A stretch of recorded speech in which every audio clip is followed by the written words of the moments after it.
Angkatan bersenjata Rusia terus bergerak maju ke arah Kurahovo 6 Mei dini hari. Unit-unit tempur pasukan Rusia menggerogoti pertahanan musuh di sebelah barat Novomihailovka. Blogger Ukraina pro-Rusia Yuri Podolyak melansir pasukan Rusia berhasil memasuki Paraskovievka dan mendapatkan pijakan di bagian timur pemukiman ini. Mengingat ukurannya yang kecil, pasukan Ukraina diprediksi tidak akan bisa bertahan lama di sektor ini. Namun tujuan utama Rusia di sini bukanlah Paraskovievka, tetapi Konstantinovka.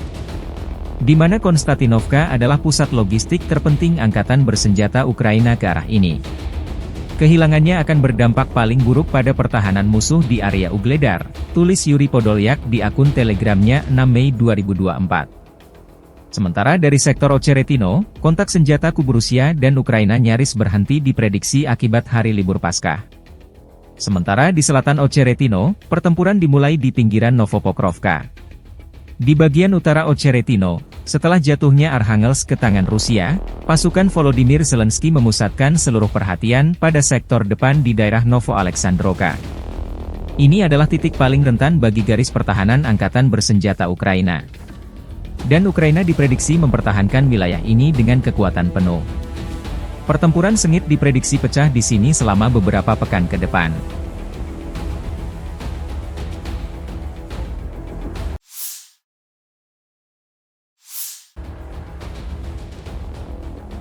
Konsorsium Perusahaan Pertahanan Negara Rusia, Rostec State Corporation, memasok hampir 80% senjata untuk operasi militer khusus di Ukraina. Demikian disampaikan CEO Rostec Sergei Chemezov pada pertemuan dengan Perdana Menteri Mikhail Mishustin pekan lalu. Sebagian besar perusahaan telah beralih ke pekerjaan 3 shift sejak awal operasi dan meningkatkan kapasitas produksi.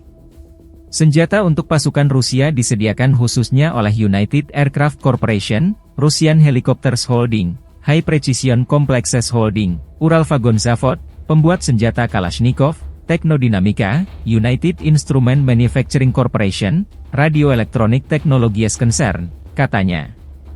Kementerian Pertahanan Rusia pada tahun 2023 menerima jet seri baru Su-57, Su-35S, Su-34, Su-SM-2, pesawat angkut Il-76MD 90A, pesawat Yak-130, Ka-52M, helikopter Mi-28NM, T-90M tank Prorif, kompleks pengintaian artileri penisilin, dan perangkat keras tempur lainnya, kata Chemezov.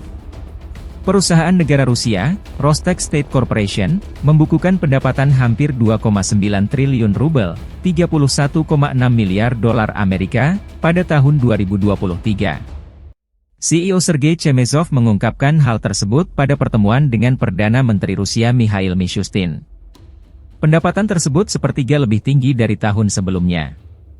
Pendapatan perusahaan mencapai hampir 2,9 triliun rubel pada tahun 2023. Ini sepertiga lebih tinggi dibandingkan tahun sebelumnya, kata Chemezov seperti diwartakan TASS pada Jumat.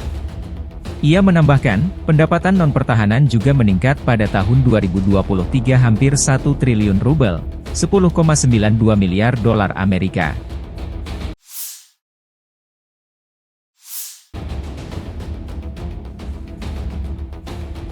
Konsorsium Perusahaan Pertahanan Negara Rusia, Rostec State Corporation mengirim BMP-3 gelombang baru ke tentara.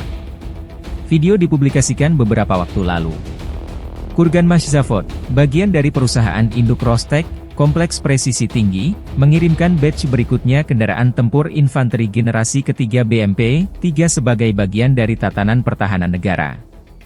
Peralatan ini dimaksudkan untuk pertempuran senjata gabungan dan untuk melakukan tugas-tugas khusus. BMP-3 memiliki sistem persenjataan yang kuat dan dilengkapi dengan sistem pengendalian tembakan otomatis. Mobil mencapai kecepatan di darat hingga 70 km per jam.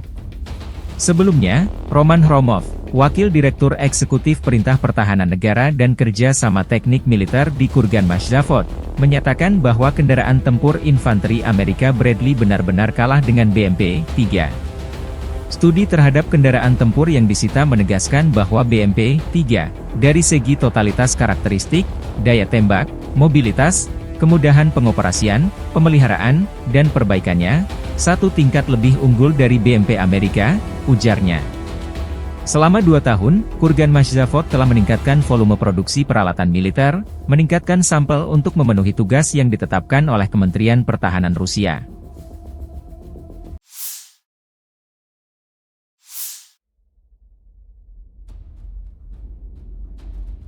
Angkatan bersenjata Ukraina 6 Mei mencatat 125 kontak senjata terjadi dalam 24 jam terakhir. Rusia sekali lagi menyerang Ukraina menggunakan 13 UAV tipe Shahed. Kekuatan dan sarana pertahanan udara Ukraina menghancurkan 12 UAV penyerang ini. Di arah Kupiansk, pertahanan Ukraina menghalau 14 serangan di wilayah pemukiman Sinkivka, Pischane, dan Brestov di wilayah Kharkiv, Stelmachivka, wilayah Luhansk. Di arah Liman, Rusia menyerang posisi Ukraina 6 kali di wilayah pemukiman Nevske di wilayah Luhansk, Novosadove dan Torske wilayah Donetsk. Di arah Bakhmut, AFU menghalau 36 serangan di wilayah pemukiman Blogorivka di wilayah Luhansk, Verkhnokamianske, Spirne, Klishchiivka, Vimka, Novi, Rozdolivka, Ivanovske dan Andriivka dari wilayah Donetsk. Di arah Avdiivka, pembela Ukraina menghalau 31 serangan di wilayah pemukiman Novo-Oleksandrivka, Novopokrovke, Umanske, Yasnobrodivka, dan Netailovye di wilayah Donetsk. Angkatan Udara Ukraina menyerang 13 area konsentrasi personel dan 4 kompleks rudal anti-pesawat Rusia. Unit pasukan rudal Angkatan Bersenjata Ukraina merusak 1 area konsentrasi personel, 3 stasiun radar, 2 alutsista anti-pesawat, 2 alutsista artileri dan 3 fasilitas penting musuh lainnya.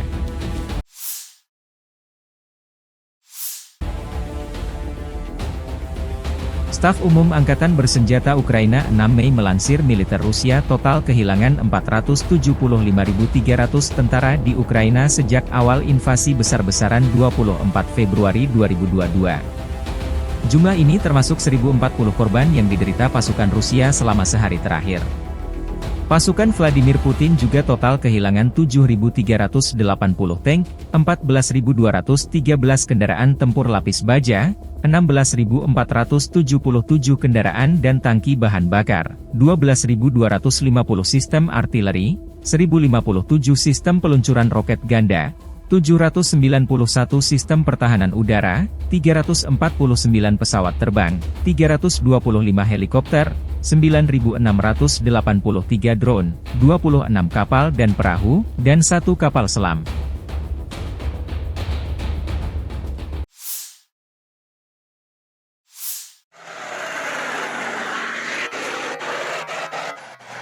Konsorsium Perusahaan Pertahanan Negara Rusia, Rostec State Corporation, telah meningkatkan produksi sistem penyembur api berat TOS-1A Solnsepek sebanyak 2,5 kali lipat sejak 2023.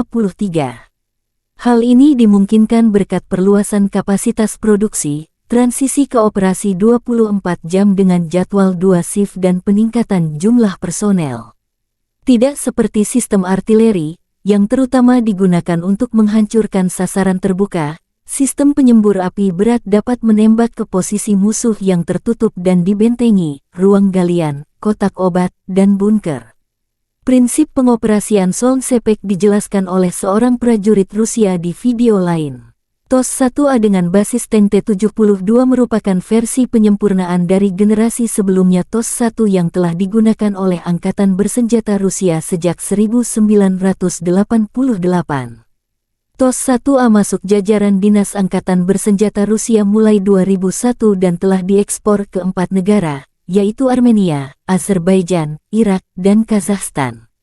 Sistem penyembur api berat TOS-1A dimaksudkan sebagai dukungan tembakan langsung dari unit infanteri maju serta tank tempur utama dan bergerak dalam perintah tempur mereka.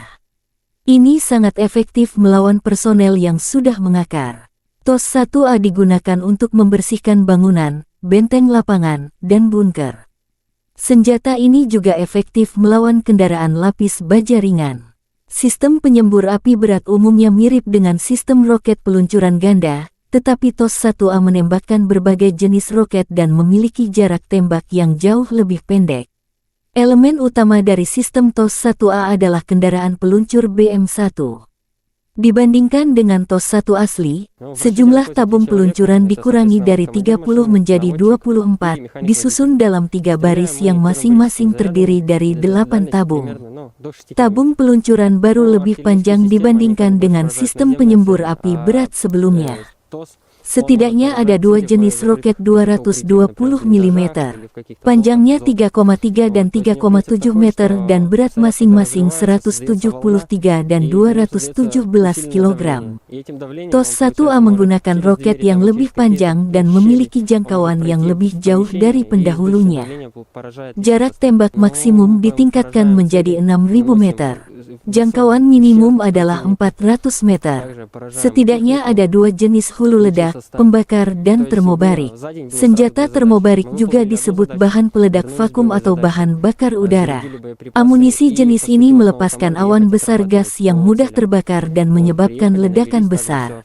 Ini digunakan untuk membersihkan bangunan, bunker, dan benteng lainnya.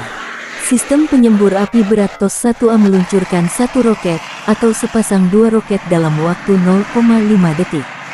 Durasi salvo penuh adalah 12 detik saat meluncurkan roket secara manual dan 6 detik saat meluncurkan semua roket dalam mode otomatis.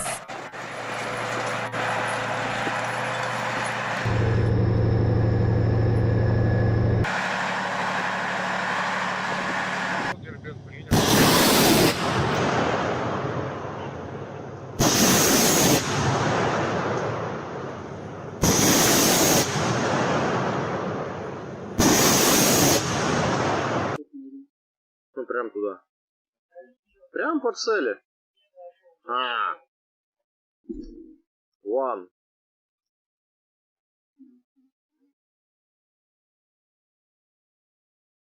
Download Tribun X sekarang.